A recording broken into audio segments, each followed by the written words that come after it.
Welcome to the Red Gauge Podcast. We are your hosts. I'm Kyle. This is Josh. Please like, comment, subscribe, share. Helps out the show a ton. We'd really appreciate it. Today we're joined by Dr. Trevor Kimm. He's a rehab and performance specialist. He was the USAW national champ in 2022 for the 96 kilo weight class and in 2023 for the 102 kilo weight class. He played college baseball at Manchester and was conference player of the year. Yeah, welcome to the show. Thanks for being here. Thanks for asking me to come, guys. Yeah, I'm excited about this one. Yeah. I mean, I got more excited if you're tuning in. Like, just look at that rack of medals back there. Like, yeah. It's I was pretty saying, impressive. I got like the 7th grade second team, Mr. Hustle, and then I got 12th grade coaches award, and then That's about the end of your accolades. Yeah, it's not as good of a Washington State Hall of Fame powerlifting coach. Okay, Yeah. That's cool. That was a good one.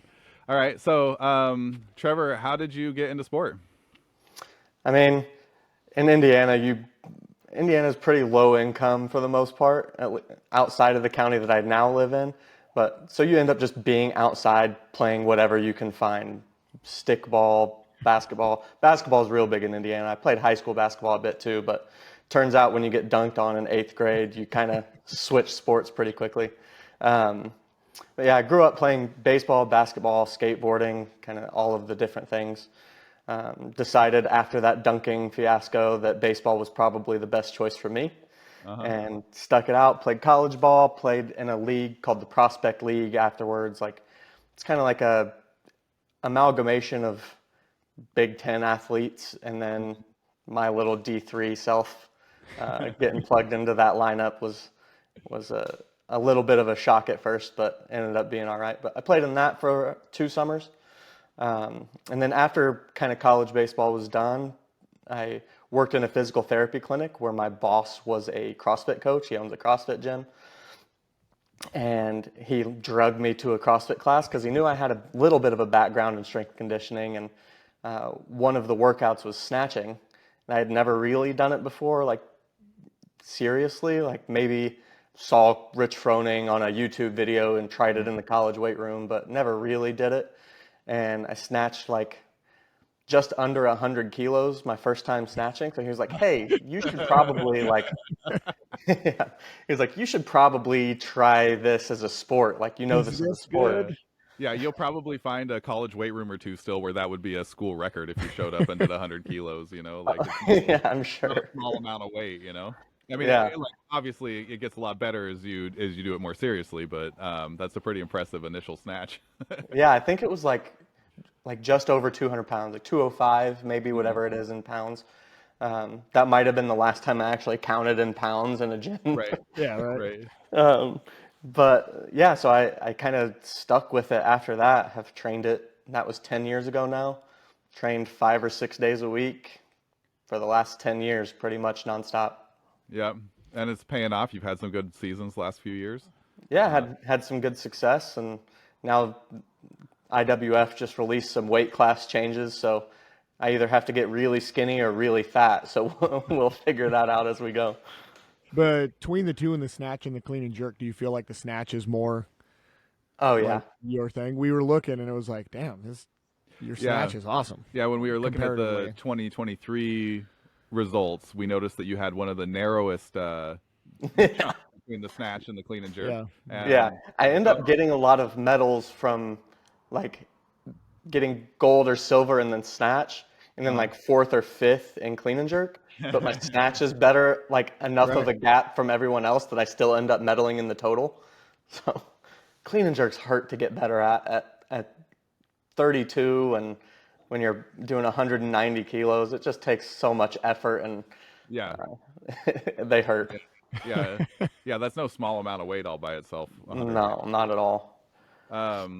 So how long ago was that you started that? When was it that you got under the barbell? So 10 years, you said? Yeah, it's been about 10 years, and I had been training since I was 15, so it's been 17 years of barbell 10 years work. of weightlifting, plus 6 or 7 years of like normal high school strength conditioning, bench and abs, and avoid the squat rack at all costs. And now I end up doing some squat every day. So You just live in the squat rack. yeah. Cool. Had a coach. Did you have anybody that like had taught you the clean or anything? No, Like, not really. So my college strength and conditioning experience was very strange. My high school baseball coach or my college baseball coach told us at the beginning of every fall, at the beginning of every fall ball, he would tell us, he was like, hey, we don't have like your normal college strength training. It's like, if you want to play, you're going to have to be in the weight room because most of your guys' talent level is eerily similar. So the strongest guy is going to play. Stronger guys are going to have a better chance to hit the ball out of the park. The stronger guys likely going to throw harder. So if you're going to play here, you're going to have to be in the weight room. I don't care what you do in the weight room. You just like have to be in there.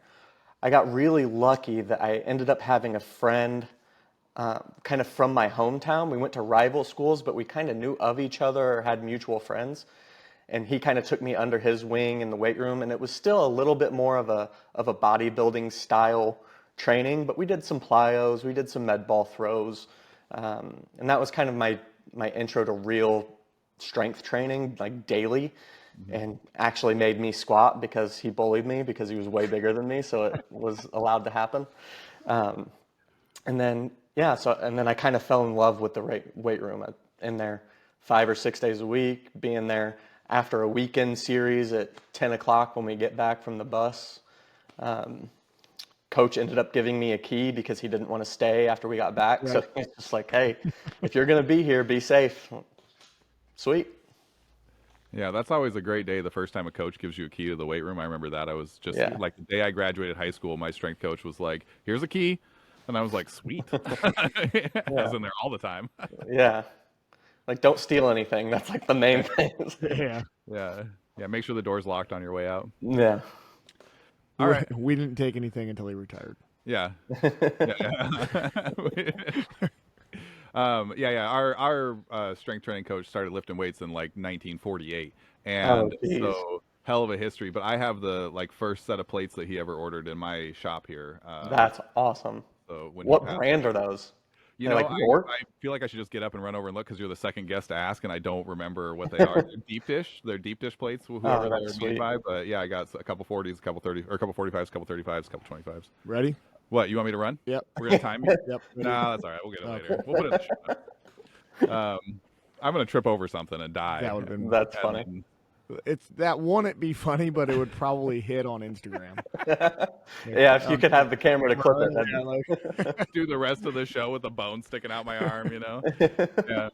Yeah. Speaking of bones sticking out of arms, so your specialty is rehab and performance and stuff, right? So where do you spend most of your time working with athletes in the rehab space? So I have a clinic in where I live. I work out of kind of a massage clinic. And it ends up working pretty well because there's a gym space, eerily similar to my garage setup, funny enough. But we have a gym space. I do a lot of rehab, and I do a lot of online, like low back rehab. Like I've got patients in Egypt and Kosovo and France. As long as you speak English, I'm here. But yeah, so I work a lot with online remote athletes because not everybody has access to a provider, particularly one that knows Olympic weightlifting like I do. Right. So generally, most of the people that come to me are involved in weightlifting or powerlifting in some capacity. But yeah, I do a lot of online stuff. Yeah, and I think we talk about back pain. People always talk about having back pain. They're like, I have back pain. And you're like, oh, okay, but which one? You know, right? Because exactly. Right? And I think that there's not like, I told you before we started recording, my sport career, like my real serious competitive sport career ended because of a herniated disc when I was a senior in high school. And I didn't have any money, so I had to save up money to go to the doctor. And I went to the doctor, and she was like, just take it easy till it feels better. And that was like terrible advice. You know, like 9 months later, I was like in terrible shape. I had gained 30 pounds. The pain had gotten worse, you know, like nothing about it taking it easy was not a good decision, you know. They didn't even refer you to like a physical therapist or anything? No, she was like, it's probably just a muscle strain, which seemed like a weird diagnosis to me on account of the fact that I had drop foot and like numbness and weakness in my hamstring and stuff. You know, like I had some partial paralysis and like really like, you know, just kind of felt like I couldn't feel like my pinky toe at all and, you know, just things like that, right? And she was like, it's probably just a muscle strain, just take it easy. Oh yeah, she skipped MSK class for sure. It was probably just like a woman in the lobby. Like it wasn't even the doctor. It was just like a crazy lady in the lobby that was just like, oh, don't worry about it. She's just like sneaking patients into an abandoned room and just giving them bad advice. Yeah. Where'd you grow up? So we're in Washington State, so Oh, okay. we're just a little ways outside of Olympia. Okay, nice. Yeah, yeah. So let's talk about spines a little bit then, I guess. Yeah, let's do it.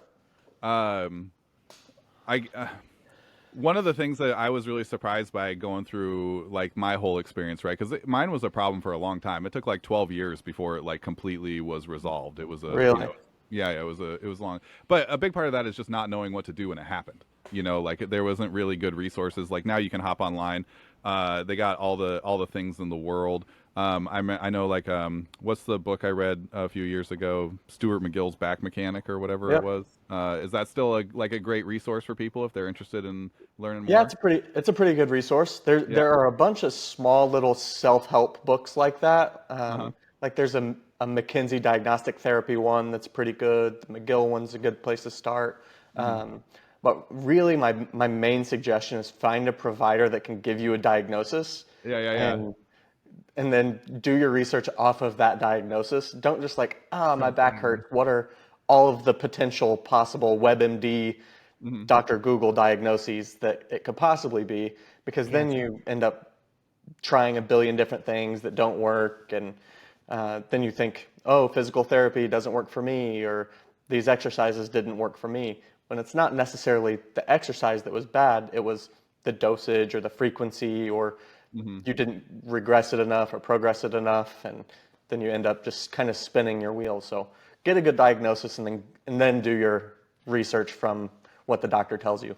Yeah, Yeah. it's almost like you go to school for Yeah, a yeah, yeah, yeah, reason. yeah, yeah, yeah. You go Yeah. for a reason. Yeah, I And mean, would and you mind a bad part about like the social media, like looking for uh back pain results on social media, or cures, I should say, um, is like there are a ton of people talking about treating low back pain that are personal trainers. Like, Yeah. and at no fault of their own, like they're getting information from a figure of authority, or taking a perceived like certification, like, and not to completely shit on the all things, or the ATG people. Like they have a knee thing and a back thing, and they're kind of expanding their scope, and I do think that they help a lot of people just because their reach is so big. Hmm. General exercise is going to help so many people.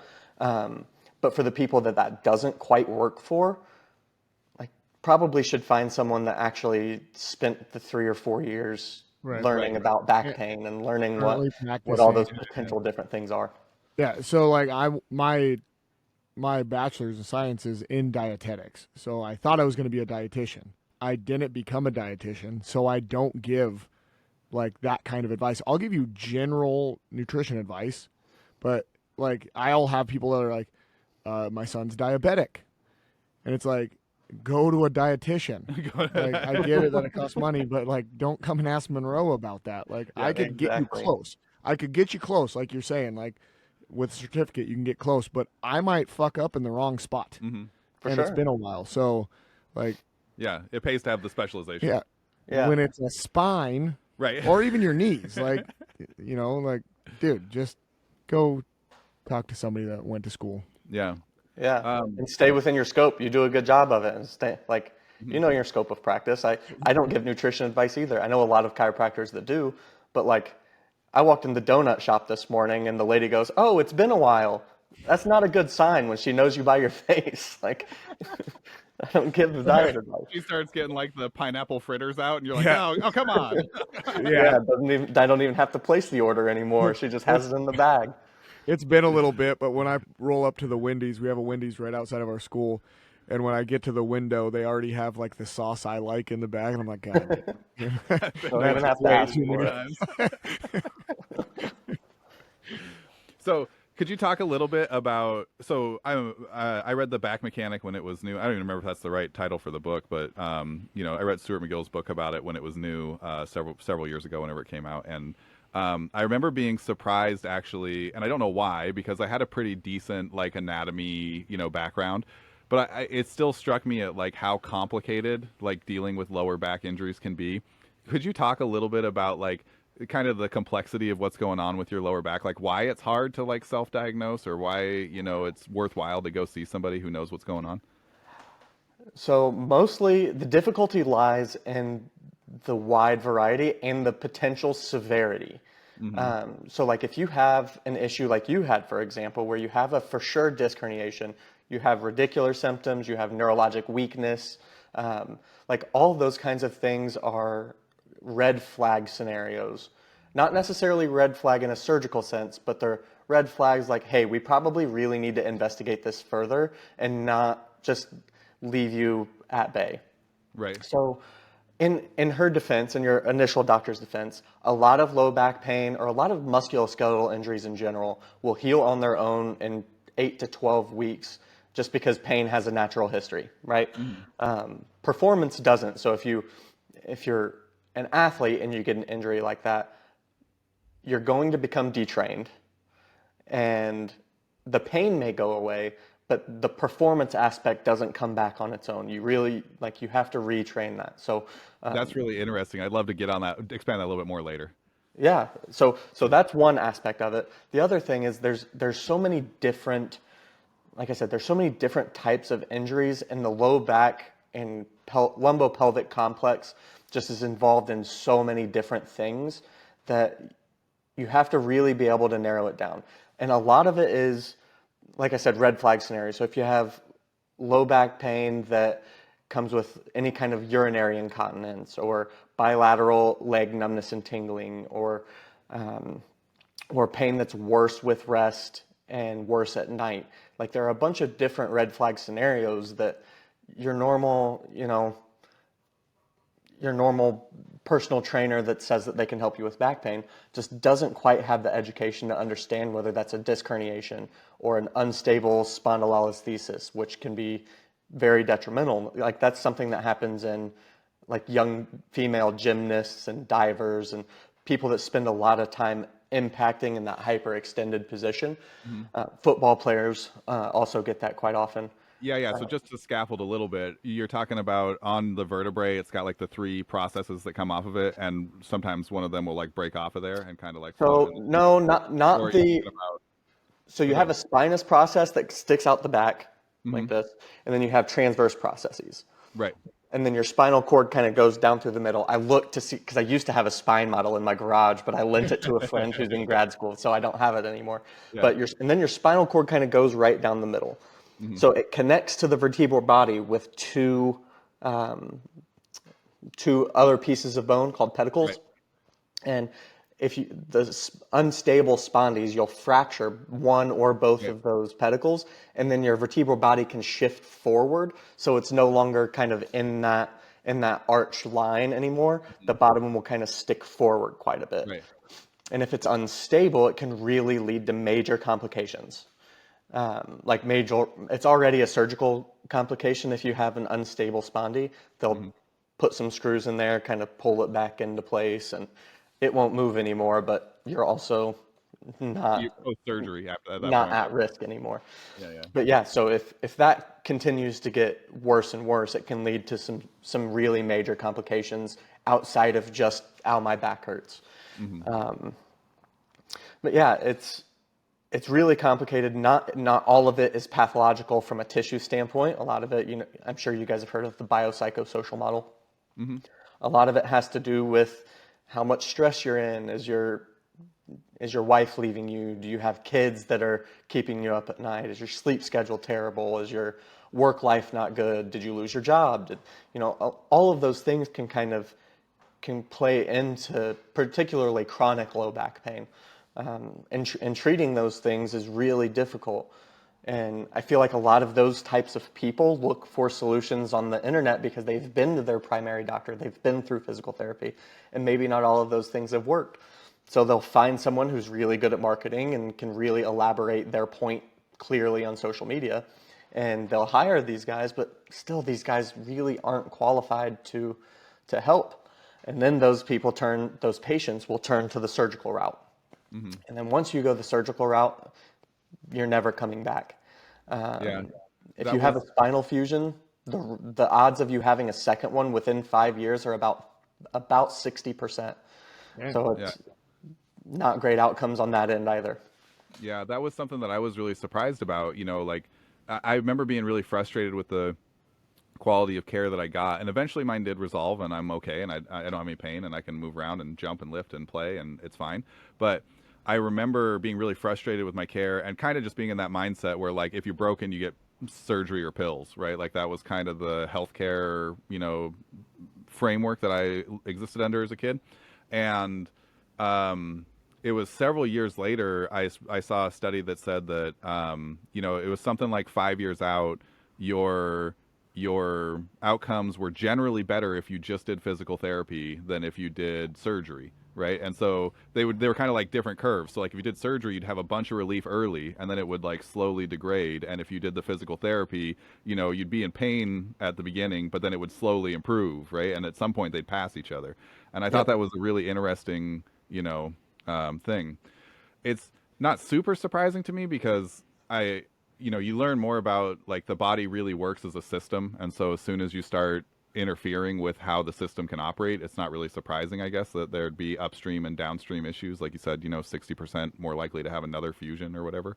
So I guess it's not super surprising that that's Yeah. the case. Even with those stats, though, like it's anybody that's dealt with back pain, like telling them like we can do something that might be bad in the future, but you're going to be good now, Right. or you're going to have to deal with it for a long time and then it'll get better. Like there's a lot of people that Would rather back just, pain sucks. yeah, yeah, Like, yeah. it sucks. So Do you have to have that conversation often with people about like, like if somebody comes in and they're kind of like, like the doctor says, maybe I could do spine or maybe I could do surgery, maybe not do surgery. Is that something that you have to like give people a compass for frequently? Not super frequently because a lot of people do, particularly in the area that I live in, a lot of people that come to see me that find themselves in my office would prefer to avoid the surgical route at all Yeah, costs. yeah. Now, being that I'm in a weird position as a chiropractor where I work in spine surgery, so I work hand in hand with spine surgeons pretty much every day, I think they have that argument more so if they're a good spine surgeon. Yeah. Cutting should be the last possible option. You need to, and that's the one good thing about insurance, as frustrating as dealing with health insurance is for providers and for patients. Most non-emergent spine surgeries the insurance companies will make you do a trial of care.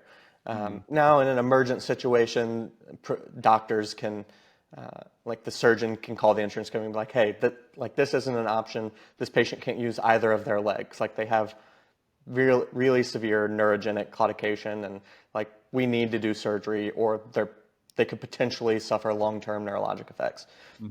Those cases, it's a little bit different.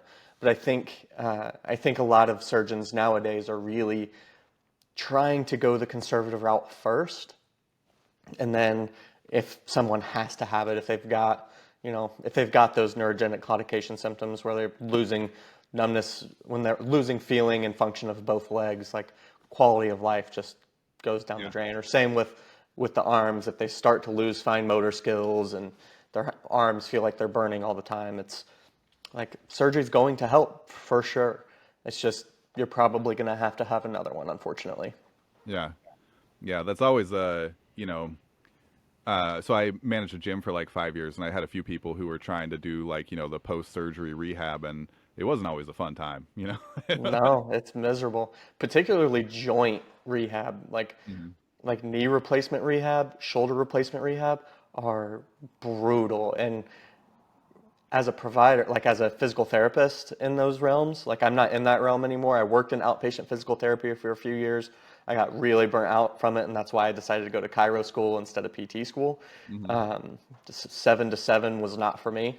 But watching patients go through knee replacement rehab and trying to regain that range of motion, it's like I've seen multiple people, grown men, cry on the table because they're in so much pain post knee replacement. It's like, Yeah. Yeah, I mean, just as a word for anybody who's doing it, though, stick with it, because I've seen the people who stick with it and the people who don't, and it can be a pretty dramatic, yeah. difference in terms of Yeah, and if outcome. you don't get that, particularly that knee extension back, Mhm. after any surgery, ACL, meniscus, whatever. If you don't get that full knee extension back, it can really wreak havoc upstream. Like hip Mhm. starts to hurt, low back starts to hurt on that same side. Like that compensation pattern is no joke. Mhm. Would you mind? You're the first person, the first guest we've had to bring up the biopsychosocial model of pain, which Hmm. I always thought was a super interesting thing and something I was wondering if, I mentioned that it took about 12 years for my injury to fully resolve. And there was like the last 5 years, I was like, is this real? Like, is it just, like I've just trained myself to be in pain when I'm pissed off or stressed out or when I've done something? So would you mind talking about that just a little bit? Yeah, I mean, a lot of people just want to know that they're going to be okay. It may take some time, but if they have a little bit of light at the end of the tunnel that like, hey, this is going to be okay. I know it's affecting other aspects of your life, and if we can slowly start to get those aspects of your life back, then their pain starts to go away. When they're when they get an injury and they're told to just rest and relax and sit on the couch for 6 weeks and you lose all your social life, particularly if you have kids and you're missing out on events with your kids and your family or your friends, and you start to feel like this isn't going anywhere, like, and it starts to hurt more because you're losing more and more function as you become Mhm. more and more sedentary, and it just becomes a never-ending spiral. So Right. then when you try to get back into any kind of activity, you're like, your body's like I said, you've been untrained for so long that trying to get back into it, your body's like, hey, I'm not ready for this activity yet. I know it might be something as simple as walking around the block or taking my dog on a walk, but if you haven't done it in a while because of back pain, like your back's still gonna hurt. So taking those bite-sized chunks and just letting someone know that, hey, like if you follow these steps, the odds of you being better are significantly higher than if you just sit and rest and take these hydrocodones that were prescribed to you. Right. Yeah.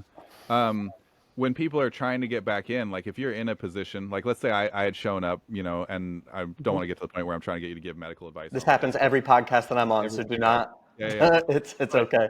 let's say you had somebody like me who showed up who like they're, say they're 5 or 6 years past an injury. They don't have any numbness anymore. They don't have any weakness anymore, but they do still have pain, right? Hmm.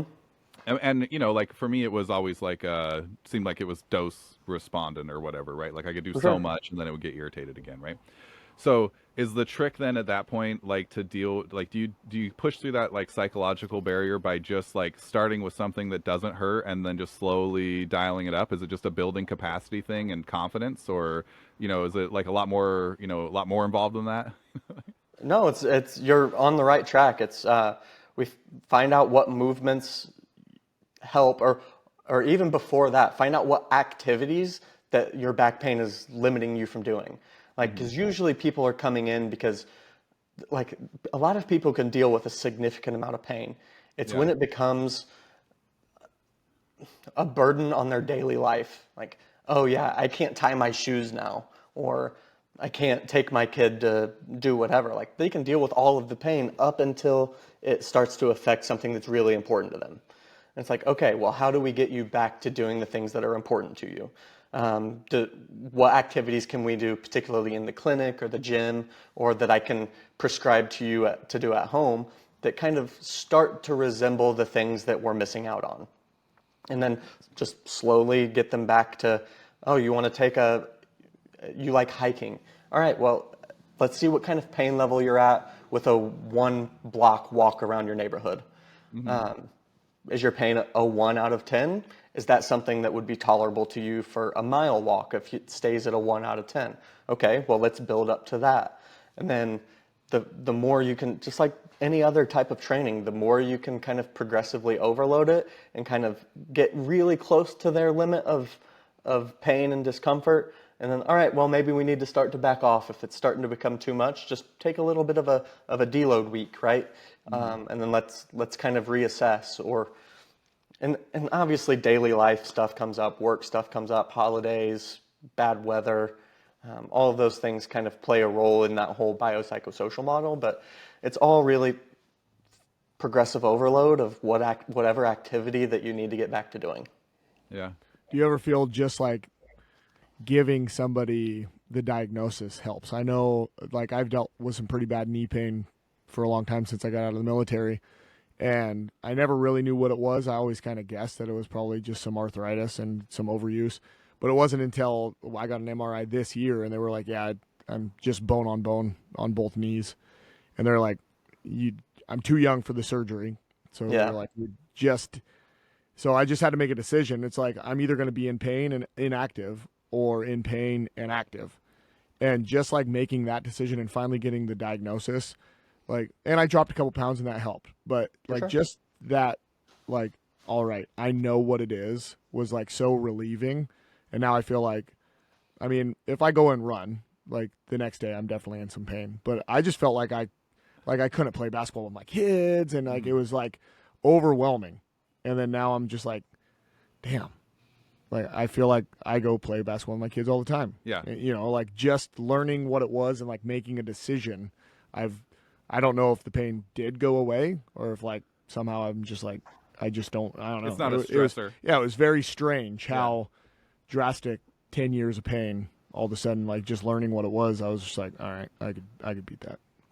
Yeah, I mean, some of that can be fear avoidance. So, like, if you have knee pain or back pain or whatever, and you don't quite know what's going on, you're like, oh, is this activity gonna like cause me to do irreparable damage? Like, am I gonna definitely have to have surgery if I continue to fight through this pain? And then in your case, likely not. It's like if you're bone on bone, like it is what it is. You're likely not gonna make things a ton worse. It might not get a ton better structurally, but you're not really going to make anything worse. So that was, for you, that was a freeing moment. It's like, oh, it might hurt a little bit, but it's going to be okay. Sometimes it's a little bit detrimental with finding out a specific diagnosis. For example, or disc herniations. So a lot of people will hear disc herniation and immediately be freaked out, think they need to go see a spine surgeon, whatever. About 50% of people have some level of lumbar herniation, whether they have symptoms or not. So you can take 1,000 people, 500 of them are going to have a disc herniation.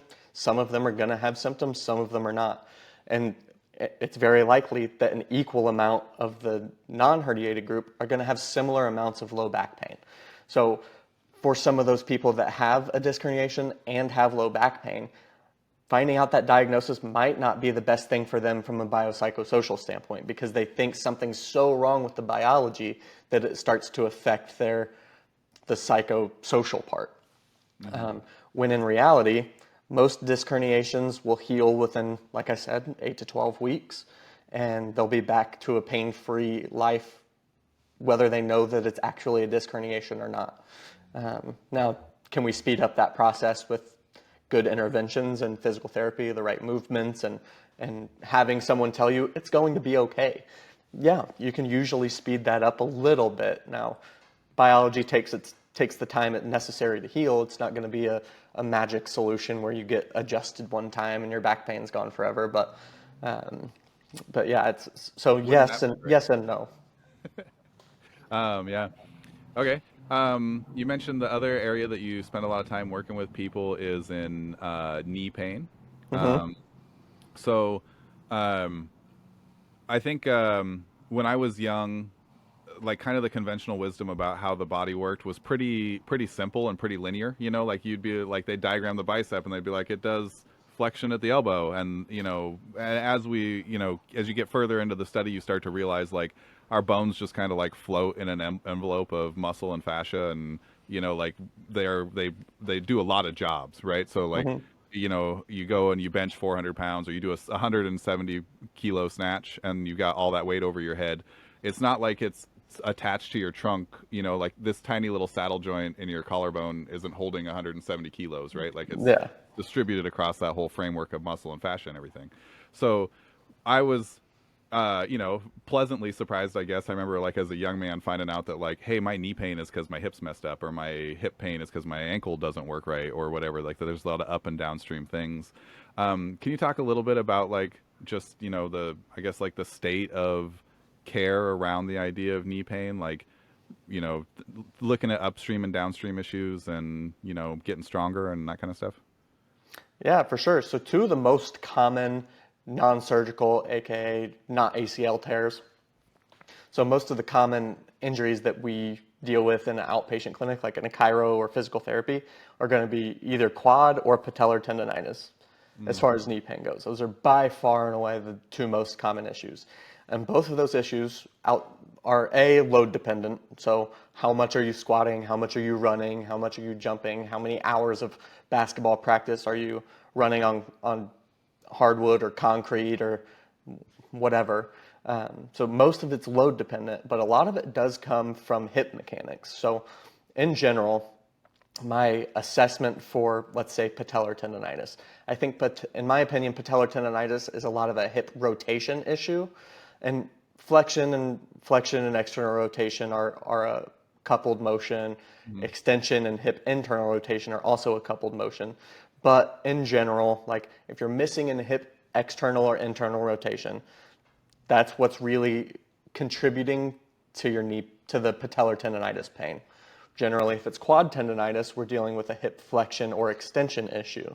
And 9 times out of 10, if we can clear up those movements and then reintegrate whatever sport you want to do slowly, a lot of those things tend to go away as long as you're doing the right like mobility and stability drills, as well as reincorporating your sport. Yeah. Yeah. So you were talking about like basketball and like running and stuff. What do you see the most with back or knees? You said you have a lot of weightlifting clients. Like, what is it that you see the most? Is there a common thread? Like, like I know as a high school coach, I get a lot of like, when we start to lift heavy, or maybe like, my kid's not going to max out. That's going to hurt their back. And, I get a lot of worried parents. Like, is there a common thread that you see? And should people avoid going heavy? To try to, Asking a guy who's a USAW listen, weightlifting. we Yeah, talk I'm a about this. Sometimes, big fan of heavy weights. sometimes I feel like we don't ask easy enough questions. When we watch other podcasts, it's like, oh my God, to get that answer, you must have asked the dumbest question, but it's gold because Right. you get like the really like blatant clip. You know what I mean? You get the expert saying like really good advice. Yeah. Yeah. And it's like, we are always talking about goddamn the deepest subjects all the time. Like, it's hard to clip some of that shit, all right? I know what his answer is going to be, but I want to hear him say it. The rhetorical, non-rhetorical question. Yeah. Yeah, I mean, I don't necessarily think heavy weights are a problem in season as long as the athlete isn't terrified to do them. Again, back to that biopsychosocial aspect of pain. Like, if you're in 10 out of 10 knee pain, or the worst knee pain you've ever been in your life, and then you come in and your strength coach is like, hey, we have to max out our back squat today. It's like, okay, maybe like I'm going to be scared to do this initially. And like, I don't want to do this because I already know that it's going to hurt. It's like, all right, well, we can find another solution for that high-end output that your coach is looking for, or that you're looking for from your athlete. Let's find another high output solution that might be less damning on their knees. For example, a Hatfield squat is a excellent choice for if you're trying to drive high output, good bar speed, and you can load it typically heavier with less knee pain. Like, that's a great option for athletes in season, particularly ones that play a contact sport or a jumping sport that end up having quite a bit of knee pain. There's a weightlifting coach that does a lot of high school strength conditioning for football named Sean Waxman. He's in California, if you guys have ever heard of him. Yep. He's been around weightlifting forever. But he almost exclusively has his like linemen do Hatfield squats in season because it's safer. They can move a lot of weight really fast, and from a technical perspective, it's less skillful. So that's an excellent option, and trying to find variations like that for your athletes to still get the desired goal that you want, but still give them the feeling that, okay, he's making a decision for me because I'm in a little bit of pain, but he's giving me the option to work around it and not forcing me to do something that I don't want to do. Yeah. There you go. Lift heavy. Yeah, Smart. lift heavy. Lift Pain. heavy, smart. Who was it? John Bros. You guys might not know John Bros. Very popular in the Olympic weightlifting world, but he has a very famous quote saying, "How you feel is a lie." Yeah. Yeah. You can walk into the gym feeling like absolute crap, but hit a PR that day. Yeah, that's a interesting bit of research because at least in the short term, right? Like they've done research where like they've sleep deprived people and then have them come in and they feel terrible and they're groggy and they don't want to be there. All their numbers and bar speeds and everything are the same. Like For sure. like on an acute level, right? Like I think that if you get to the point where you're chronically sleep deprived, Sure. there's going to be issues, right? But how you feel is a lie. Yeah. Yeah, yeah. All right, so we had Chris Tabor on not that long ago, and he's a sports science expert, right? And we talked a little bit about fascia, and then just when I was scrolling through your content recently, it's like a hot topic right now, right? Yeah, I don't know why. It Yeah. shouldn't be this. Yeah. Anybody who's been in the workout space for long enough sees this kind of thing happen, right? Where something Yeah. comes up and everybody's talking about it for a while, and sometimes it persists, and there's really good things that we get out of it. Like we talked about, like blood flow restriction training is, like there's ups and there doesn't seem to be a lot of downs, and so if you don't mind it being really uncomfortable, then why not go for it? Yeah. And it is really uncomfortable. It's very. Or like getting some activity for your feet, right? Doesn't seem to be any downside to having stronger feet. But we talked to him, and he was, his kind of takeaway on fascia was like, we can't really measure if it's responding to training. It's not an active part of our movements. Could you talk to us a little bit about the world? Like, you're gonna see some fascia hype on your Instagram feed. Can you provide people with some guidance for walking through that? Yeah. So, okay, we talked about going down a huge rabbit hole. We can do rabbit holes all day. I've done so much reading on this topic over the past few months because it's something that absolutely drives me nuts that it's like garnishing as much attention as it is. Like, quick rant. What does that change about your training? Like, if you need to run fast, you still have to train running fast. If you need to be stronger, anyway, okay. So my logical thought process around this is, how is the basis of human movement created? Premotor cortex, cerebellum, primary motor cortex, down your spinal cord to the muscle. Yep. Okay, there's a very well-defined scientific reason for why a muscle contracts or why movement happens. The innervations required for that are completely different than what are in fascia. So fascia has like pain receptors, free nerve endings, Pacinian and Meissner's corpuscles that feel like vibration and deep pressure and all of those things. And we definitely have to have it. Fascia is incredibly important, but training it is not something that you can actively do. So at least not separately from the rest of your musculoskeletal system, right? Exactly. So there are some like hypertrophy adaptations, but it's not in the same way that skeletal muscle hypertrophies. It's basically just, it has to grow because your muscle grows, and it's still encompassing that muscle. So yes, it has to grow. And it may be able to transfer more tension because your muscle has to create more tension. So it's like, you're really training the muscle for adaptation, not necessarily like what happens. It's kind of like what happens with bone with weight training. Like, it becomes incredibly more dense. Weight training, it's very proven. The piezoelectric effect of Morse's law very much defines bone density from weight training as being a good thing.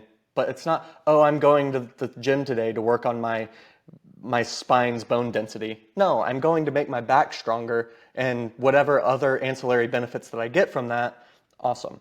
Mondays is squat, Tuesdays bone density. I'm gonna, Bingo. just for the sake of giggles, I'm gonna advance a bone density training strategy because I did this with a guy in high school. Okay, are you ready? You take just like say 2 or 2.5 times whatever you can squat, and you do like 1-inch partials where you just stand under the weight. Just big rack holds. And it was one of those things where he was very strong. Yeah, he was super strong. And we were kids. Yep.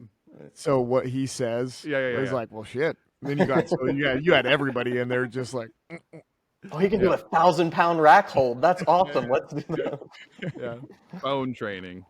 Well, there was a specific rack that was built by our old coach that was just for those. Like, Just for heavy partials. Heavy partials. I mean, so to be fair, Chinese weightlifting kind of has a similar rack that's built that's basically just for like overhead, like jerk holds. Yeah. So they can set the bar to here, just do their jerk recovery, and then drop it back down. And it's like spring loaded. It's a really nice rack, but so they designed an individual implement like you're saying.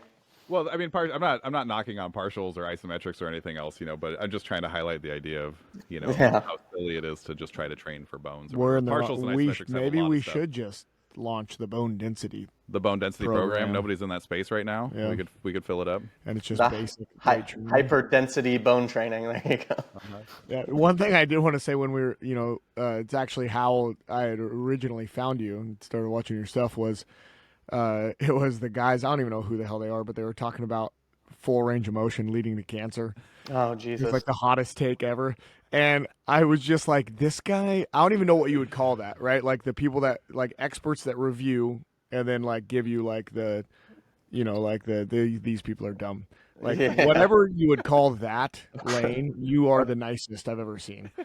Dude, I was just like, this is the most polite way to say like these people are fucking morons I've ever seen.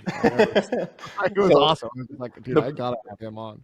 the problem is, if you ask my friends, I'm a dick. Like I tell it how it is. I very, very limited filter.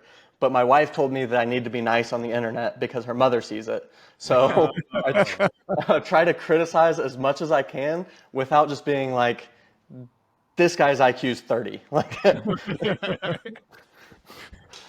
So, is there any, like, out of all the fascia research that you've read, so I've mostly seen stuff about it that seems like it makes sense from either like we're training some kind of like reactive power, like plyometric thing, or from pain management, mostly from pain management. so yes, Yeah. there's some validity to the pain management side because of the free nerve endings and painful tissues and painful fascia. So you have big groups of fascia, like your plantar fascia, thoracolumbar fascia, and your TFL or your fascia lata, like IT band area. So those big clusters of, we call them aponeuroses, like have been shown to have an increased number of free nerve endings in painful tissue. So they can respond to that pain very well, but there's no structural change. It's basically, it's called pain gate control theory. So essentially, you put that pressure down, the speed of the signals in the neurons that sense pressure and touch and heat and cold. So those signals go faster than pain signals because pain neurons are unmyelinated. So they don't have that tubing around them to help with conduction speed. So when you put your thumb on a painful muscle or you smash your hand in the car door and you shake your hand, like those signals get to the brain faster than pain. And the more we can make that painful tissue pain-free, the better outcomes we're going to have when we get back to normal activity.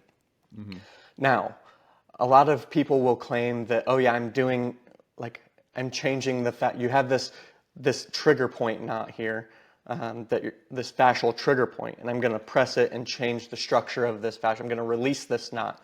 That isn't quite the case because it takes many newtons of force, more so than you would break your femur with the amount of force that you would have to put to actually change that fascial structure. Yeah, my favorite example for that is anybody who's ever cooked ribs and you pull the fascia off the back, and it's like if you rolled that stuff up, it's like a steel rope. Like you can't, you can't adjust that if you want to. Yeah, exactly. Like you could take your IT band and hang a semi from a bridge and it's not going to rip. Right. Like, okay, you think you're changing that fascial structure with your thumb or some butter knife-like tool that you're scraping them with? Like, absolutely not. Yeah. Yeah, so is that the kind of like what we think is the mechanism there, that like by applying the pressure, by working it, we're giving our brain something else to think about, and then we can reinforce it with healthy movement and, like long ranges of motion and build some capacity and all that kind of thing? Just trying to change our psychological relationship with it? For sure. That's exactly how it works. So you make this painful area non-painful by giving it some heat or ice or some touch, vibration, whatever we need to do to override those pain signals to the brain. And then once that painful area is pain-free, let's reincorporate some movement, which is what physical therapy does a great job of, that chiropractic doesn't necessarily do a very good job of. So generally when you go to a physical therapist, you'll do some soft tissue work or stem or something, some heat, and then you'll do 40 minutes of exercise. When you go to a normal chiropractor, not all of us are like this, and it's growingly kind of becoming more like physical therapy, but there's still a bunch of chiropractors that will just adjust and leave. And it's like, okay, well, you're doing the first part really well, that makes them feel a little bit better, but when they get back in their car on their 10-minute drive home, it's like your pain-free window is now gone. That you needed to reincorporate some pain-free movement in, so their brain stops associating these movements or these ranges of motion with pain, and we can get back to some normal function. Yeah.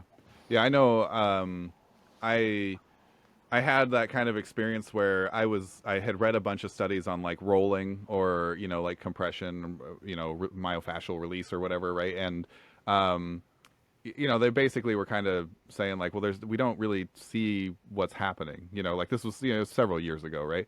And but they're like, people do report having less pain, and then, if we double it up with exercise. And I remember I had some really severe like elbow tendonitis, and just went and would just smash it with a bar for 5 minutes and then do some curls afterwards, and in like 2 weeks it was, I felt fine. And I was like, Exactly. that combination is like magic. Exactly. Yeah. And I don't demonize it. And this is something that I've changed my mind on, is like, I used to like kind of demonize foam rolling. Like, all right, this is a complete waste of time, whatever. But then like, that's something that I've changed my mind on, is like, if you like to do it and that's what makes you feel like you're ready to perform whatever activity you have to, like, if you want to spend a couple minutes doing that, it's definitely not hurting anything. Now, are you changing tissues, and could you warm up potentially a better way? Sure. But if that's what you like to do and that's what makes you feel like you're ready to train, then go for it. Right. Yeah. We've talked about that before. One of them was on, who was it? Chris. Yeah. He was talking about ice baths. Yeah. And he's like, is it doing, for the majority of everybody, probably not doing really anything. But if it contributes to your buy-in and your process. If you get up in the morning and that's what gets you going, and off ice baths, you were lazy and you didn't do anything, and now you're changed that one thing and now you're slaying it, ice bath. Yeah. For sure. Doing something really hard to start your day, like, awesome. No, So, I hate being cold. You'll never catch me in an ice bath. So. Yeah. Can't relate to those people, but.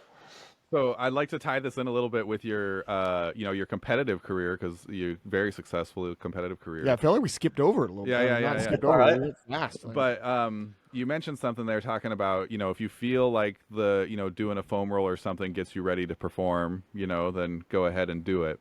So one of the things that we always struggle with working with kids is what's it called? Well, like the word I'm looking for, I know it starts with an S. Like, you got to wear the same socks every day on game day, and you got to touch the door before you Superstition. Just a little stitious. Yeah, little stitious. So we I feel like you're always trying to fight the encroaching superstition when it comes to athlete performance, where like they'll start like, I have to have just I got to have the right socks and the right shoes and the right song and the right or the right headphones, and I got to have the right belt, and I got to have the right, like, I got to be able to walk 20 steps in a straight line and then turn around and come back to the bar, and like it just will get bigger and bigger and bigger until they can't meet their routine for showing up to compete, right? Or showing up to try to work on being pain-free or whatever, right? So like, what is your advice to somebody if you're thinking about like, this is my pre-game routines? I think they're really valuable because it gets us in the mind frame of competing and being successful. But how do we structure those so that we can be successful on the platform, or successful in our rehab, or successful in our training?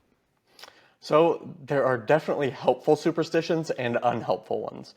So coming from baseball might be the most superstitious sport I've ever seen people be. Like, I didn't touch the baselines. I put my helmet in the same slot every game. I did the same like on-deck routine unless I didn't get a hit. Then I changed that on-deck routine and then would keep that one, and if I did well. So from a baseball standpoint, I was very, very superstitious. When I'm working with athletes that tend to, like, most of the time, weightlifting superstition is more so like how they address the bar. It's not necessarily a like, because we only have the same pair of weightlifting shoes, or you have to wear the same uniform like you compete Right. once every 3 or 4 months maybe, so like you don't have to worry about having a few different pair of pants, right? So from a weightlifting, like from an approaching the bar standpoint, I just want to make sure that if we get stuck on time, like if we get our clock burned, or if we have 30 seconds to take this lift and they take 25 of it to set up with the bar, it's like, hey, we're really pushing it, and then you're gonna feel that anxiety on the stage, and it's gonna detract from your performance. So I have an athlete like that right now that he'll set up in the bar, particularly as it starts to get heavier, and I'm just like, we gotta go, brother. Like we gotta get this show moving. So I'll just tell him that, I'm like, hey, I like that you're thinking about position. I like that you're being intentful with the position you're trying to start in and your routine, but let's do that same thing double time. Yeah. Fine. Yeah, I don't know. I haven't been to a big level weightlifting event, but at big powerlifting events, like if your routine if it's more than just like that approach to the bar, which is helpful, right? Like we talk about all the time, getting that mindset, letting the central nervous system understand that it's about to do something, right? Having a similar routine over and over and over. But if you're behind the scenes and like, you know what I mean, you need a 3-minute warm up. Like some of those meets happen fast. You're exiting the stage and you're coming back around, like, and you're back in line, right? Yeah. Like some of those, that's the whole point, right? They keep the flights pretty small so that they can get athletes through. So you better not have a super long, like dedicated, I've got to sit down and listen to this song. Like, Eat a bag of sour Skittles. yeah, you just might not have that freaking time. Yeah, I have to take my knee wraps off and do this specific routine and then put them back on, and it takes 3 people. Obviously, that's not the case in weightlifting, but Right. I work out in a powerlifting gym a few days a week, and some of the routines, particularly for like the geared lifters that are lifting out of a mono lift and knee wraps, I'm like, man, you take 10 minutes between squatting, like, Yeah. let's get this show on the road, man. Yeah, you better just have 3 sets of knee wraps that are all pre-rolled. Ready to go. Not re-rolling. Our last year, so our federation that we're primarily in was geared for the first couple of years. Well, it was geared for a very long time, but Yeah, when we single got back ply. into coaching, it was single ply. And by the end of state, like I would have like slices in my hand from wrapping the kids' knees like just as fast as you humanly could. Like Yeah. eventually we were just like, listen, you guys wrap each other's knees. I'm not wrapping another goddamn knee. And finally we went raw and it was just like, yes. Yeah. How about you wear these Inzer knee sleeves instead now, huh? Yeah, I'll take it. That's still, they got to Yeah. figure out how to get them on. So that's not my, I don't have to burn my hands out. Yeah. Have you guys not used those? No, I've not the Inzer knee wraps. Not the Enzer ones. No, Yeah, not yeah. the Inzer knee sleeves. yeah. Those are the ones that are just the supers. Yeah, like, yeah, super stiff. Yeah. They're wonderful. I can only use them for like really heavy back squat days, because like even like 5s or 3s, like I'm getting too much blood and they cut off my circulation in my feet. And I'm like, I can't do this anymore. But if I can just do some singles and get the like I just squatted 273, which is like 602. And I did that in 4 squats because the knee sleeves were going to cut off the circulation of my legs if I took too much longer. Yeah, like I use SPD knee sleeves that I can put on and take off. I take off like after my like second accessory. Yeah. I'm like, all right, I'll take these off. All right, I'd like to get your opinion on gear, powerlifting gear. And if it's outside of your area, or whatever, that's fine. But Yeah. So for anybody who's new to the show, we talked quite a bit about what weightlifting gear is with our second episode with Logan Chapman. So if you're watching this and you're like, I have no idea what squat suits or briefs or knee wraps or shirts are, go back and watch that episode. But I always heard from like the old equipped lifters that it was protective, that the gear helps keep you safe, right? And I would buy that if you were going to do the same amount of weight. Like if you were going to say like, okay, well, I bench press 315 and I'm going to go to this meet and do 315 with a bench shirt, I'd be like, okay, maybe you're less likely to, tear a pec or something. But as soon as people put on supportive gear, right, then it becomes that super maximal loads all of a sudden, right? Like if I could do this, then I'm going to do more. Can you tell us a little bit, like in your opinion, do you think that gear makes you a safer lifter? I wouldn't say safer. Cooler, maybe, because the weights are way higher. Like I spotted a guy at the gym that did a 960-pound double. Yeah, And like in weightlifting, if you see 300 kilos, you're like, they're strong. this is a huge squat. A lot of the old school weightlifters, like in the 90s or like 80s or 90s lifters, like most of them would tell you like a 300-pound back squat and a 280-pound front squat or kilo, sorry. Yeah, Right, yeah. And like you don't need to do any more. It's Any enough. more is just like you have to spend so much time squatting to get better at that point that you're going to detract from the weightlifting stuff. But then when I saw that 960-pound squat, like he had a single ply suit on and knee wraps and, Still. 12 minutes between squat sets. But that was one of the most impressive things that I've ever seen in the gym. Like walking out with 1,000 pounds, like, and doing it for a double is absolutely mind blowing, whether you're in a suit or not, to me. yeah. As a spotter, I feel like you should have been in a single ply. Yeah, terrifying. Yeah. Terrifying. Every time that I get asked to spot in there, because I'm like above average strength, like I weigh 230 strong pounds. Like person. I'm a big I'm guy. You above might average. I'm other an big above guys average might national feel champion. yeah. Other big guys might feel a little bit safer if I'm around Sure. on like those big squats. But every time they ask me, like weightlifters don't spot shit. So every time they ask me to spot, I'm like, are you sure that there's not someone else here that can do this? Because I have no idea what I'm doing. And then It like, is funny because like, oh yeah, it's just 1,000 pounds. Like, bro, if your femur breaks and this drops on me, like I'm dead. we're pretty serious about spotting, and then we don't do a ton of the Olympic lifts. We clean, and then I teach the kids that want to learn as little that I can teach them. So I'll have some kids doing clean and jerk, and some kids do the snatch. But the kids you'll see them like originally like two kids will like get over to the bar like on a snatch, and it's like, no, dude. No. All right, I know. We yell at you all the time, but just get the hell away. Yeah, Like yeah, just Yeah. get out of here. Like the You're spot in is just gonna bail. Like, you are in the danger zone if you're anywhere close to the bar on a snatch or clean and jerk. Yeah. The safety mechanism there is practicing bailing every once in a Yes, while, right? yeah. Like, be comfortable getting out in front or in back of a clean and jerk or a snatch or whatever, right? Exactly. So okay, I thought of some good questions since you said we should have more basic questions. Here we go. Good basic question for a spine man: is deadlift the devil? No, I deadlift every day. Like I do some version of a pull every day. podcast is over. That was our whole. Yeah. Thank you. We can retire now. Yeah. Do you have to wear a weightlifting belt when you lift weights? No. Ah, see, where we go. I love this guy. I told the story once before, but when I was coming back from that back injury, I would wear a belt for literally everything. You know, like I was just terrified of lifting weights, but I knew it was good for me and I wanted to keep doing it. And I was 19, I didn't know what I was doing. And one day I was doing front squats and I was warming up, and my last warm up was like 365 or something. What is that? Like 170 for the kilo people, right? And I forgot to put my belt on. And I took the weight off and I sat down and I stood up, and it just felt like I was wearing a belt made out of fire and brimstone. Like my whole trunk was just roasted from one rep. And I just remember thinking, like, where the fuck am I wearing a belt? Like I've obviously just like that was almost like a nothing weight. Like I could just do that without even. That's why I forgot my belt, right? Because it was just a weight. Yeah, it was just a set, right? Or just a warm up. But it like literally would have killed me if I ran into it in my real life. And I don't think I've worn a weight belt since then.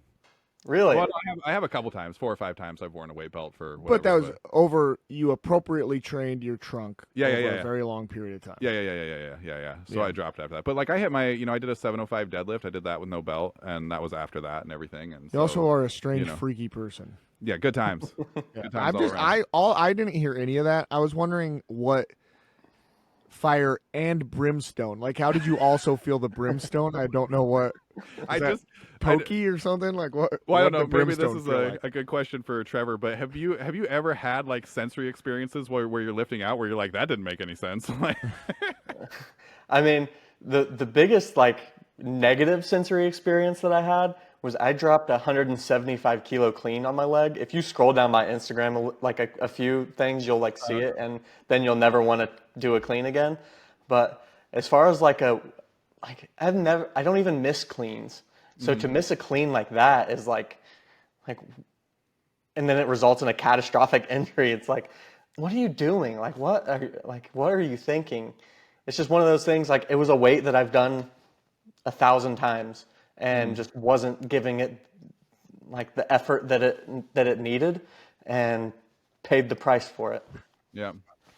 So if you want to train no belt, what's your recommendation for transitioning to no belt training? Just like everything, start a little bit lighter, have a reasonable progression into getting back into something heavier. One thing I do want to touch on is if someone was in the situation that you were in and you're dealing with this back pain, and you're like, all right, well, I have this, but I want to get back into lifting, and that belt gives you some sense of security, it's not necessarily a bad thing either to start off wearing it. Now, do I think that you should wear it for as soon as you walk into the gym, you put a belt on like you do your weightlifting or powerlifting shoes? Probably not. But if at first that's what you need to feel like you're safe, then do it. There's no harm in it. Maybe don't crank it down to the tightest notch, and just give yourself a little bit of that sensory perception. And they have other belts kind of for that. Yeah. Just to give you that ability to like push against something. Yeah. Nylon belts and everything. But yeah, it's not. I don't really put my belt. I don't snatch with a belt. Never have. And then I don't put my belt on for clean and jerks until like probably 80%, 85%, if I use it that day. Yeah. Kyle would put his belt on at home. He would drive in. I was just living in that thing. Picking up the gym bag with your belt on. Well, yeah, and like obviously at that point I'd built a little bit of strength. Like I wasn't weak anymore, like I had some capacity in the weight room, so it was a good time to switch gears, Yeah, 365 front squat as a teenager is a pretty good front squat. Yeah. I think at that point I was, 460 or 500 or something for a single. Yeah, Kyle's that's huge. Yeah. Kyle's pretty strong. I can move weight. He was at one point in time the strongest person I talked to, and now this podcast has left his ass in the dust. Now we had Logan Chapman on here who did a 23:55 total, and we're like, yeah. I have a question, because it's so, like, I don't know how much you follow. I'd imagine you're a fan of just strength sports, but maybe not. Sure. Maybe you're like, I've never seen it. Like, do you follow strongman at all? Yeah, a little bit. So I just had met a guy over the weekend. He just happened to be at the Washington State Powerlifting Championships, and he's from Washington. His name is Lucas Hatton. So he's two-time USA He's a freak. And so he just did, like, from the back, freaking 600 I would call it a jerk. Like, they call it overhead press, but it's not. It's a jerk. And 600 pounds. Like, in the world of, like, weightlifting, like, do weightlifters look at that and they're like, damn, that's really cool? Or is there like, look at that shitty technique, weird ass. You're like, you didn't even clean it. You don't deserve that. Like, what's the? So you know what I mean? Like, a little bit of both are going to come from each side. The people that have been in it the longest are just like, what the fuck just happened? A 600-pound jerk from somebody that doesn't do jerks? Like, that's so insane. But then you're going to have like weightlifting purists that are going to be like, well, Lasha can clean and jerk that. It's like, yeah, well, Lasha's one of one, right? Yeah. He's the best ever, right? Literally the heaviest clean and jerk of all time. And you can't discredit the behind the neck jerk just because it's behind the neck. In weightlifting, most people can do a little bit more behind the neck, so it's a little bit easier. Yeah. And like with Lucas, it's like more snatch grip because he just doesn't have the mobility to be in like a normal front rack because he's so big. But yeah, as a whole, I would say we all think it's incredibly impressive. Now, when you get towards the people that are in the lower end on that strongman, but still doing, like, even the guys at the Rogue stage, for example, like they did that behind the neck jerks at the Arnold, and like some of those guys are doing like 200 kilos, and I'm like, man, there's like a 75 kilo guy that's clean and jerking this weekend, or there was a 96 kilo lifter that clean and jerked 205, and that jerk's heavier than what some of the strongmen did behind the neck without drug testing, without all that stuff. So like on the lower end, the less skilled end on that where they're actually pressing it is like, all right, that's a little less out of the weightlifting side, so we don't really critique it as much. But yeah, it's 600 pounds overhead is impressive. I don't care how you do it. That just made me think of like it would be awesome to get like 2 or 3 of the best of like every discipline, you like Highland and everything, right? Like all and have them all kind of do like their bread and butters and like watch how like you know what I mean? Like because I think a lot of people would be very impressed, like a smaller person like jerking more than one of the largest people, right? Like we were just laughing so much about the photo of Brian Shaw when he Handed out handed the out the awards at the Arnold, I think Yeah, is yeah. what it was, and it's just like before he gets on the stage, it's like these are the biggest men in the world, and then Brian Shaw walks on, and it's just like Oh, they're at his waist. What the hell is going on here? Have we been bamboozled? Like, We've been bamboozled. yeah. Like right? for So, example, I don't know if I'm sure you guys know Hampton Morris, right? Is yeah, so Hampton jerked 190 kilos from the front rack from a block. He weighs 67 kilos maybe.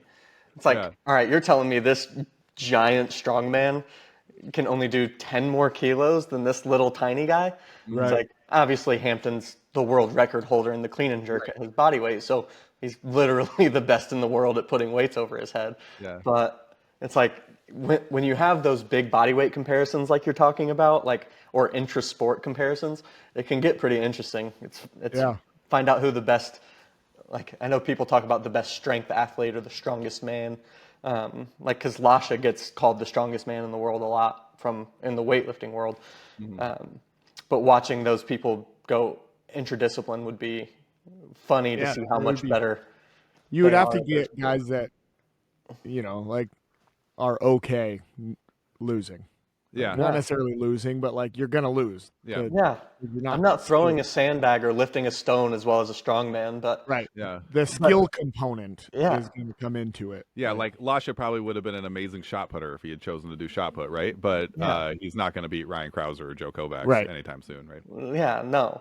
But I see. I know Mitchell Hooper kind of made an argument that like comparing himself to Lasha and saying that Lasha wouldn't be a great strong man. It would take a significant amount of training. Blah blah blah. I'm like, all right, the strength base that Lasha has and the skill development that Lasha has with moving weights is so much greater than Mitchell Hooper's was because he came from ultra marathoning or something. And it's like, you still became the best in the world in like 4 or 5 years. It's like, Yeah. if we take the strongest weightlifter of all time and tell him to put this rock on the ledge, like, he's probably going to get better at that skill way faster than than Mitchell Hooper did. You know? Yeah. I mean, Do I sound stupid saying that? No, no. no, I mean, certainly fast. You know, I don't know if I don't want to offend Mitchell and tell him that he'd do it faster, but he would certainly get there in a short hurry. You know what I Yeah. mean? Yeah. there's like if you have right, like he's gonna have great overhead. I Yeah. think we were just talking. I don't know if you know Alan Thrall, but we were just talking to Alan. Untamed strength, right? Untamed Strength, and we just talked to him yesterday. Yeah. Holy crap, that feels like a long time ago. Yeah. But he was like, you get what makes a good strongman. He was like, you need good overhead, good squat, and good carry. Yeah. It's like an Olympian or Olympic weightlifter, not Olympian, Olympic weightlifter, like is gonna have great overhead, Yeah. and a much better than average squat. So like you're already You're already in well good shape. on Yeah. like well on your road to being good. So Yeah. And he weighs 400 pounds. yeah, So and he's being large, right? Like he's on- the size, he's the same size, if not bigger than a lot of Yeah, strongmen. yeah. Like exactly. And then give him unfeathered drug use and Yeah. Yeah. sure, yeah, he could get not to say that he's not dabbling because he's been popped before, but he still has to go through at least not having to some- worry about a some test is scrutiny. different. Yeah. Yeah, exactly. Yeah, it is really interesting to look at like and I don't know if this is something you're interested in talking about at all, but like anti-doping, like a lot of people say passing like drug testing is just an IQ test, right? And I think that when you talk about drug testing, you really got to be pretty granular about what point in time, what country, what sport, because some of them are pretty like, modern day USA track and field. They do random tests. You get penalized for not being there for a random test. They archive your samples for 8 years. They can test for, everything under the sun as far as we Yeah, know. just in case you're testing for something we don't know, or you're taking something we don't know right now. Yeah. We're gonna In test two it in years, 8 we'll years. get you. Yeah. Right. Retroactives. And so, like in that environment, I think like it would be exceedingly difficult to try to get away with something, right? But there's a lot of criticisms for powerlifting. Like there's nations that have sent powerlifters to IPF Worlds who never took a drug test in their Yeah. entire development, right? And so then you're like, okay, well, maybe they're clean, but we have literally zero reassurance, right? So you get into like the domain of like, is there a state sponsored, program? Like, I mean, at Sochi, they were cutting holes in walls and switching out samples and stuff, right? So like, do you have like, is there, stuff going, does testing actually like level the playing field, or does it create issues depending on your sport and stuff? Like I know weightlifting's really struggled with it for the last, 10, 15 years. It's really been a problem. What's that been like for you as somebody who participates in the sport? Yeah, I mean, I've been subject. Like, look, I've made a couple Team USA's. Like, I've competed at the 2020 World Cup in Italy, and then I competed once at an international event in Vegas. When you qualify for an international event, you're subject to random testing. Like, they've showed up at the gym before when I've not been there, and I've had to be able to get there within the hour. And not to say that you can't get away with it, because you certainly could. I know people that have. Like, for example, if you go on USADA and type in and look at the sanction list for weightlifting, there's probably 50 people on there, 3 of which you're going to recognize their name. Mm-hmm. So like they're testing people that aren't even good. Yeah. So getting away with it here is going to be slightly more difficult.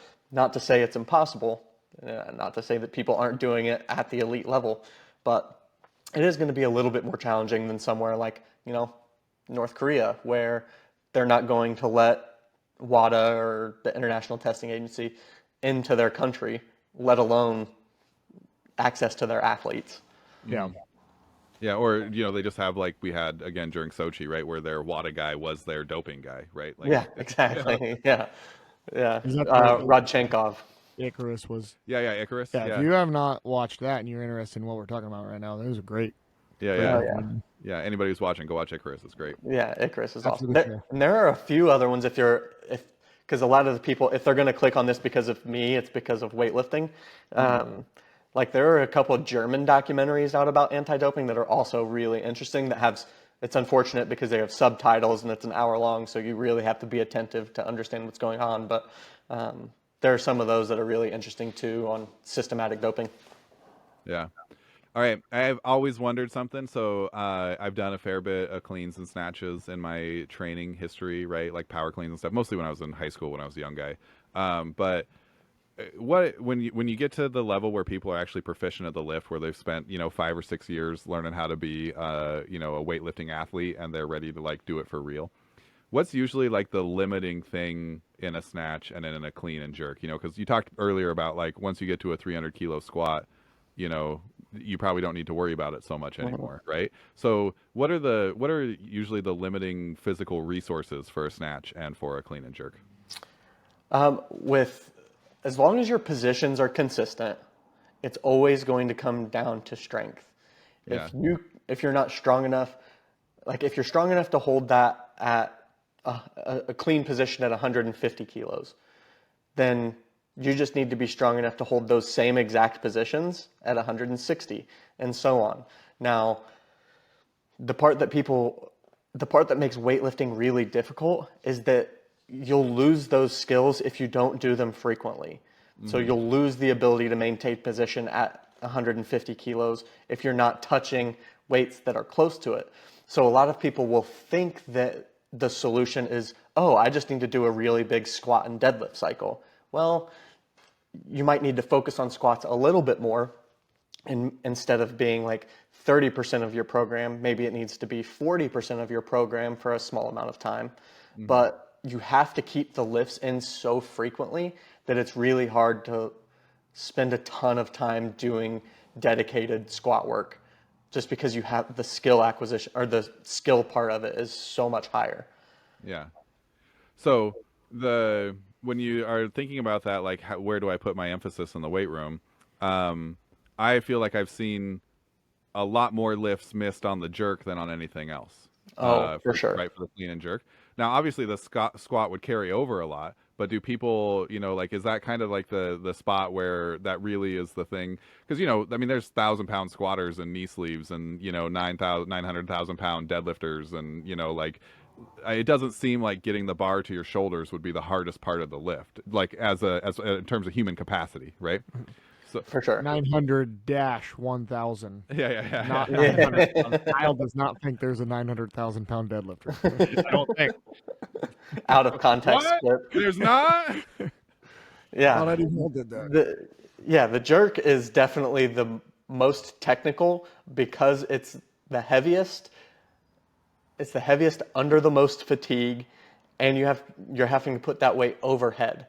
So the least stable joint, being the shoulder joint, has to support the most amount of weight under the most tired you're going to be in that competition, particularly third attempt clean and jerks. Most of, in my opinion, don't take my complete word for it because jerks are also my worst lift. But the thing that helps my jerk the most is the front squat. But I don't really front squat to build leg strength at all. I front squat to keep my front rack, and because it makes the weight on my chest feel lighter for the jerk.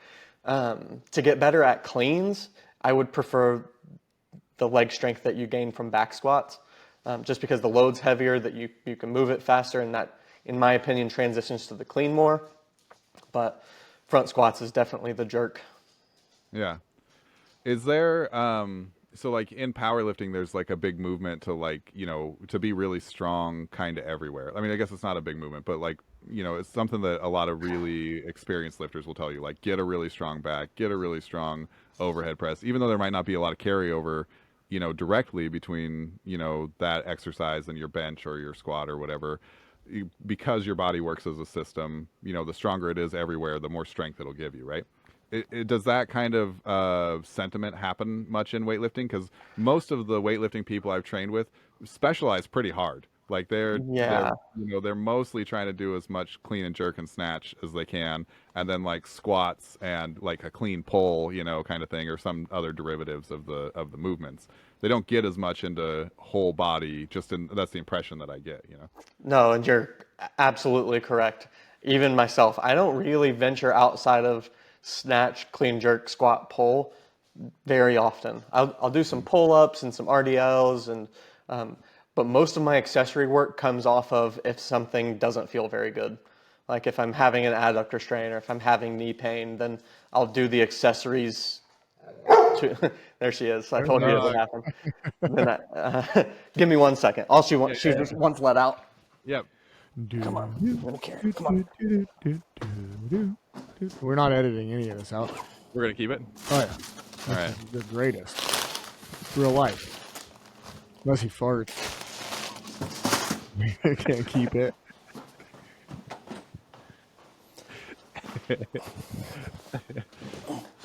All right. So, back to the full body strength question. Yeah. There's not a whole lot of variation in weightlifting training. The one exception will be back strength. I think that's very emphasized just because it is heavily involved in holding those positions off the floor. Bracing and everything. And overhead. So you'll see a lot of like pull-ups or bent over rows or pen lay rows, and those kinds of things happen in programming a lot. But you very rarely are going to see like grip work or bicep curls or tricep extensions or things along those lines. Almost never a bench press. Yeah.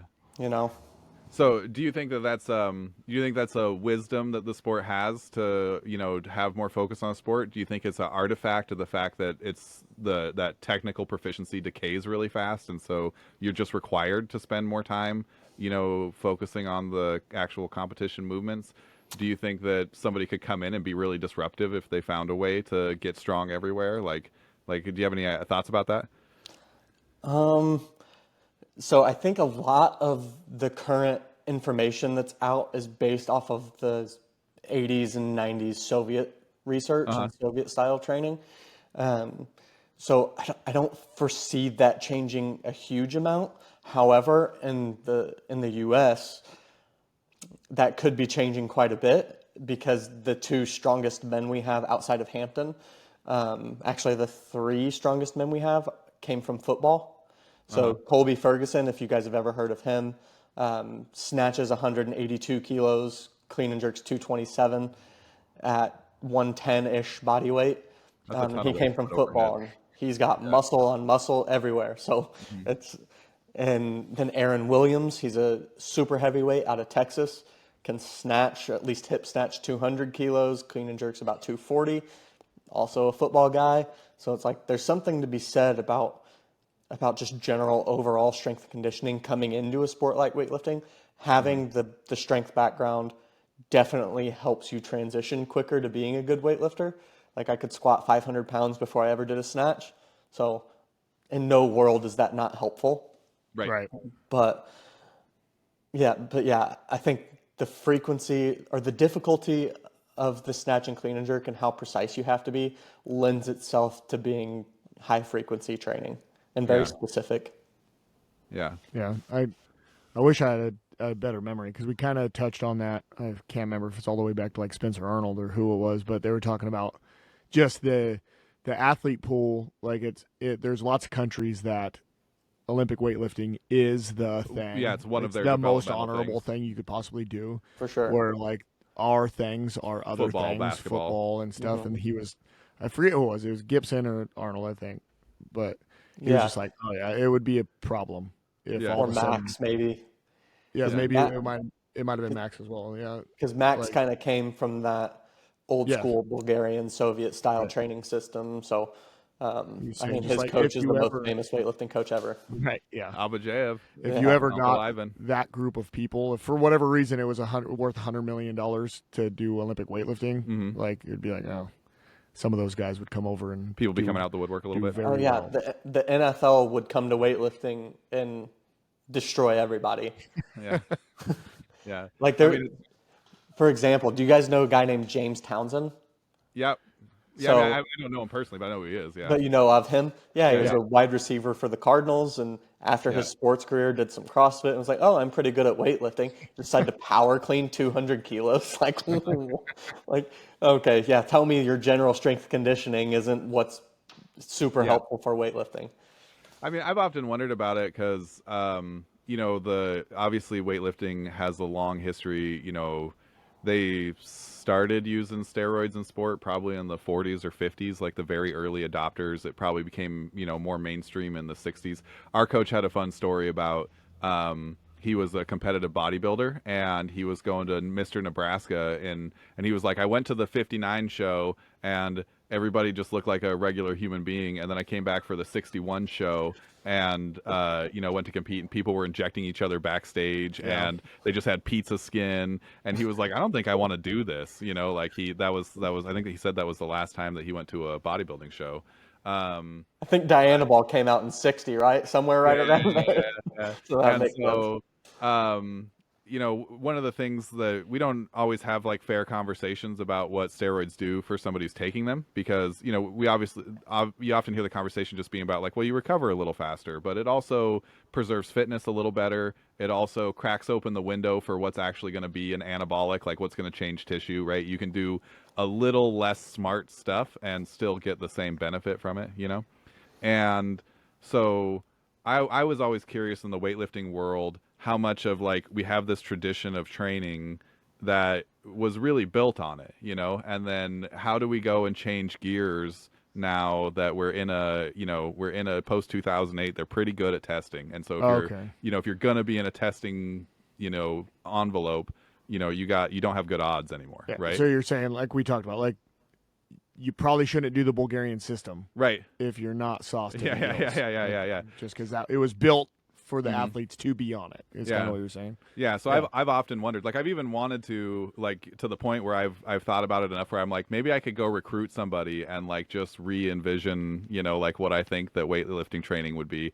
I'm kind of an idiot, so it would probably be dumb, but like. I mean, it's so well documented that you could just go pick up that article and like the drug use is very well documented, like how many milligrams of Dianabol, and Right. like it's all the training is very well documented. So you could probably figure that part out. But that was a big issue that when we brought a lot of those coaches over, like Zygmunt from Poland and Abadjea from Bulgaria, and there are a few other examples, but when we brought those coaches over, they had a really difficult time understanding. He's like, why aren't you taking this? Yeah. Just a What? little bit. We'll just give Yeah. them a little. What's the point of even training if you're not going to train right because you're not doing steroids? So that was a bit of an issue. Obviously, times have changed and training has gotten a lot better. But if you listen to some of the interviews of the new kids on the block, who am I thinking about? Olivia Reeves, for example. She only really trains 4 days a week, whereas the general wisdom for the past 20 years is, yeah, you need to be training like 9, 10, 12 sessions a week. Right. If you're not training, you're eating or sleeping, and then you're back in the gym again. But I think at least in the U.S., that system's changed quite a bit from the success that the people that are having that only train 4 days a week, 5 days a week. So I think we're on that track and we're figuring it out. It's still not perfect, but Yeah. I mean, it makes sense considering like we know recovery is important, but in one system you're recovering faster. The other one, like I do feel like the intelligence around recovery has come a long way really quickly. So like it makes sense. Like if you guys are really thrashing your body and you've got to touch heavy weights quite often to stay like proficient in the movements, it's like you're probably gonna have to recover a fuck ton. yeah. Like, you know, so Like the old Soviet system said, essentially, they didn't say it straight out, I guess, but essentially it was the more weights you can do over 90% in a week, the better. Whereas now it's, hey, you probably should touch 90% at least once a week, and maybe just once a week, and then the rest of it is building the volume to be able to sustain those training days. And then as you get closer, obviously you got to have more and more lifts at 90% or more. But yeah, the conventional wisdom back then was you didn't do a training session if you didn't touch 90%. Yeah. Yeah. Yeah, and it's, you can look around and see other like technique power sports, right? Like, shot putters aren't lifting heavy 6 days a week or whatever, right? Like, Exactly. it's not the same thing, right? It's not a 1-to-1, but you should be able to find some guidance if you went hunting for it. That was Man, some of something. those throwers are freaks.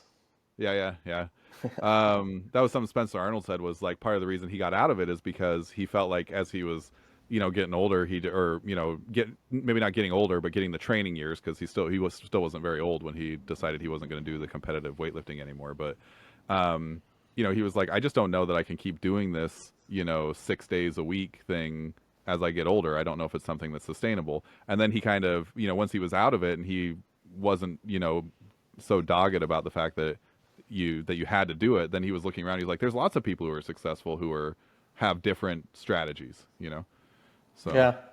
yeah, I mean, I was in grad school, work a full-time job. Like I'm right. busy. I mean, I still train 5 or 6 days a week. I try to do 6, but sometimes like life happens and I'm busy and I need to support my family. So like sometimes I can only train 4 or 5 days a week. Very rarely 4, most of the time 5 or 6. yeah, But Some of that stuff I think hangs on a little bit because we've talked about before of like coaching.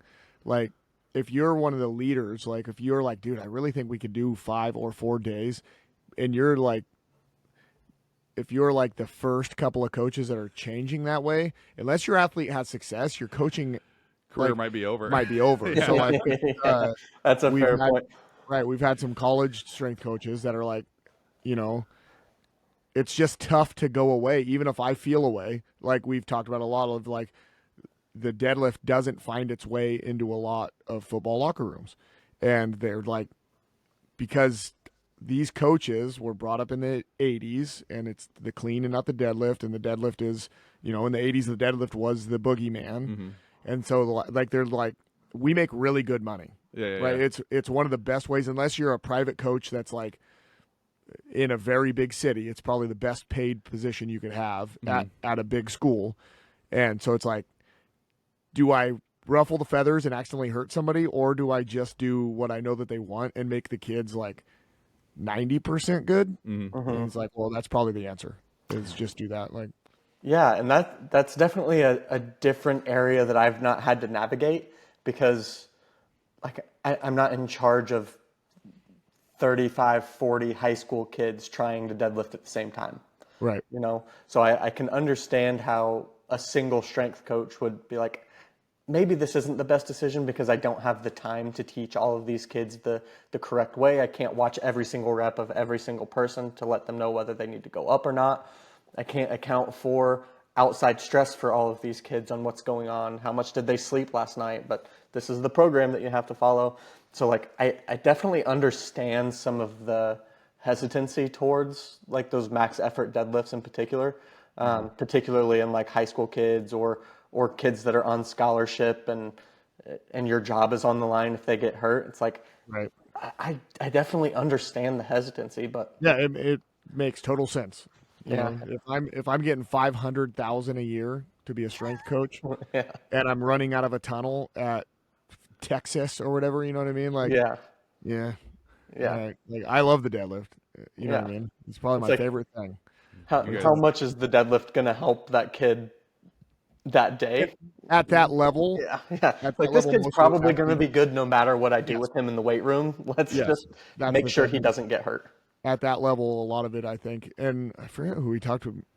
It might have been a buddy that we had that went to the NFL. Can't remember who talked about this, but they were like a lot of people like towards the end of their college career and especially in the NFL, like a lot of those guys, unless they're super into weightlifting themselves, like their best lifts were like freshman year of college or some of them even high school, like mm-hmm. because they were good enough. They were good enough, right? Like if you Yeah, squat 600 pounds and you're a lineman, like you move bodies. Mm-hmm. Like yeah, 700 is the rate of return is Yeah, definitely yeah, going yeah, yeah, down, right? yeah, So then it makes sense. yeah, yeah, Where my kids, like I might get a freshman that squats 70. yeah. Like That there's kid a probably lot just of needs to be room. stronger. Yeah, there's a lot of room to gain strength to see on the field. All So right. Before we let you go, because we're sneaking up on we're already over an hour and a half. But Oh, nice. before we let you go, I have a one more. I'm hoping dumb question. But do you have any like? Do you see like myths or like conventional wisdom in your space that you wish would die? You know, like I always wish that people would quit worrying about whether or not they're deadlifting. Like just make good technical choices, make good progressive overload choices. You'll probably be fine. You know, like what are there things in your space where you're like, quit saying that? 1,000%. I think every profession has that though, right? So in ours, it's X-rays. Like, not everybody needs an X-ray. It's not a precursor to care. It's not. You don't have to have an X-ray to get your back adjusted or to receive care. Sometimes are they necessary? If you fall, there's a trauma, or if you're in a car accident or something, yes, you probably should get an X-ray before we treat you, just to be cautious. Another thing that drives me nuts is like we kind of talked about earlier, chiropractors that only adjust and that's it, or just like e-stim and adjust and you're out of their office in 2 minutes. Those are two things that drive me nuts. And then the long care plans, like we're going to adjust you 3 times a week for the next 3 weeks, and then 2 times a week for the next 3 weeks, and then Not a real thing. I mean it happens. It shouldn't, but it happens.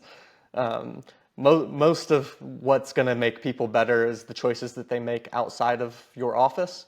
And if we can help guide them in any way to make those better decisions or to give them some guidance, then that's what's going to lead to long-term progress for them, get them out of back pain in particular.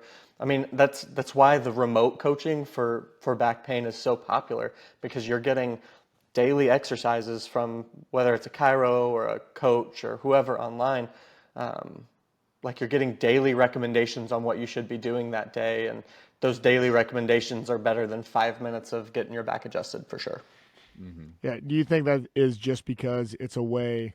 If I make a long-term care plan, like I know you're a returning customer, where you're basically like, I'm going to try to heal you, and we're never going to see each other again. Yeah, it's Right? Like in a way, that's a good business plan, right? Word of mouth, but you don't have a repeating. You hope you don't have a ton of repeating customers. Yeah, it's a really unfortunate business plan to have morals. Um, so yeah, I want to see my patients as little as possible in person. If you need me, you need me. Like I went to a gym today and treated a patient because she had woke up with excruciating back pain. It's like, all right, well, I'm coming to help, right? But I don't want to see her 3 times a week. I want to get her out of that little acute pain that we have today, and then let's try to reincorporate some movement over the next few days. Let me know how you feel, and if you still feel like you need me, then come back. If not, we're just going to continue this rehab progression. Yeah, I mean, it seems to me, you know, as like an outsider, that chiropractic has kind of been going through a rebirth the last 10 years or so, where there's been a lot less of those, you know, come in 3 times a week for the next 4 months, and a lot more of like it's part of the physical therapy program that we're going to be doing together. And, you know, I mean, I'm not a chiropractor and I'm not a medical doctor, but like I don't think it would survive if it didn't go through that transformation. Like I think it's a necessary thing to start looking at, you know, how to expand your modalities and, you know, provide better care and all that kind of stuff. I agree. The biggest bottleneck that I currently see in that is people are really afraid to go cash based because healthcare is mandatory. Like having health coverage is mandatory, and people want to use those benefits because they're paying for them. But in a model like I use, it's like you really get hamstrung when you take insurance, because they're just not going to cover the. Yeah, I wrote this person a program for the next 12 weeks of rehab. They're not going to cover that. They're going to cover the soft tissue work and the adjustment that you did in office, and you're going to get reimbursed $36 for that visit when you just did, you know, 12 months or 12 weeks worth of work. Yeah. Yeah. Yeah, it is a really, you know, our whole, I mean, we could probably talk about this for a whole another 5 episodes, Yeah. but, You're trying to get out of yeah, here. yeah. The hell, yeah, like, it's like, we get insurance that adds 35% to the cost, and then I make less money and you get less care. You know, it's like, it's a weird system, you know, because like my brother went in for a sleep study with no insurance. It was $700. He went in for a sleep study with insurance. The bill came back that he had been billed $2,500, but the insurance, you know, his portion of it was $700. So like it didn't, like, no matter whether he had insurance or no insurance, it was $700 for a sleep study. You know, it's like, Isn't it insane? yeah, it's crazy. Okay, well, we'll I think this is a good spot, you know, to wrap it up. We can get off. Do you mind hanging out for a minute afterwards? Yeah. Cool. All right. Well, where can people find you at? Pretty much just Instagram at Dr. Trevor Kimm. That's the easiest place to get a hold of me. Yep. Awesome. And what about their local? You said you're a little bit north of Indianapolis? Yeah, I'm in Noblesville, a little bit north of Indianapolis. But even then, honestly, Instagram's the easiest way to get a hold of me. Instagram's the easy way to go. He responds back very quickly. Yeah. I'm on it too much, unfortunately, but I'll get back to you within a few hours usually. All right, cool. All right, well, thanks for watching, guys. Like, comment, subscribe, share. We really appreciate the support.